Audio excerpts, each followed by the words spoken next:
hurt the players well with that, and how you needed to sort of confront that. How have the discussions been in the wake of that, and what do you think you guys have learned from that experience? Yeah, to be honest, probably one of the most difficult and confronting weeks I've had in camp as a Scotland player, but I'm sure one that's needed as well. And there were a lot of honest conversations, individual meetings, team meetings, players meetings and stuff like that for us to, I suppose, talk about why that game went wrong and why it's probably not good enough. And I thought we did that this week, and you know, it's going to be hard for us to go prove to the public in this one game against Tonga where we're at, but for us it's just about progress now and looking to Six Nations later or earlier next year. It's just about us using that hurt that, you know, we were feeling after Argentina and New Zealand, to be honest, and now using that to try and progress, I suppose.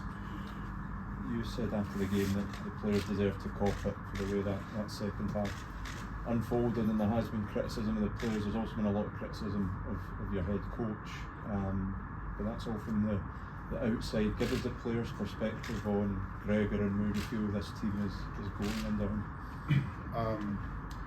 You know, I don't think I've ever stood in front of you guys and not spoke honestly.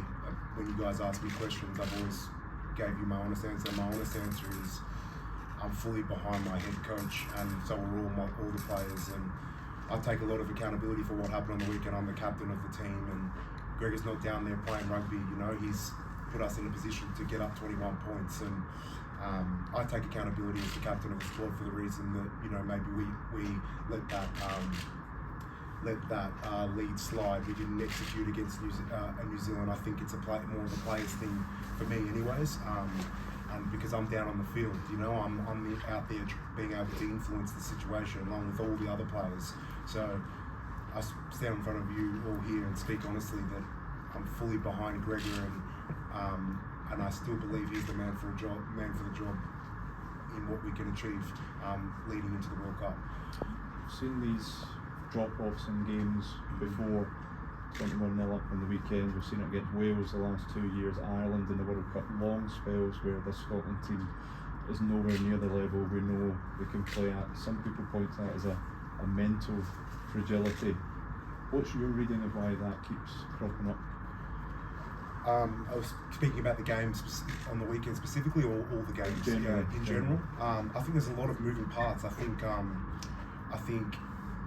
Argentina, the one on the weekend specifically, I think rugby's becoming more and more of a 23-man game, and we saw the influence that their bench brought coming onto the field, and to be honest, it was all at once as well. And I think that was one of the reasons why they were able to keep momentum. But we have to be better as well. That once they do, you know, after we got Blair's yellow card, we needed to make an adjustment there with 14 men on the field to try and stem the momentum or stop the momentum, and we didn't do that. So I think that played a bit of a role as well, is that they had fresh bodies coming on the field, and we also had a few injuries early in that game with Gregor Brown and stuff like that. So, but ultimately, it's just it isn't good enough, and I think if you go to every game that maybe we've fell off, it's something different. You know what I mean? It's not just the bench or the usage of the bench. It's not just there's a lot of different or discipline with yellow cards.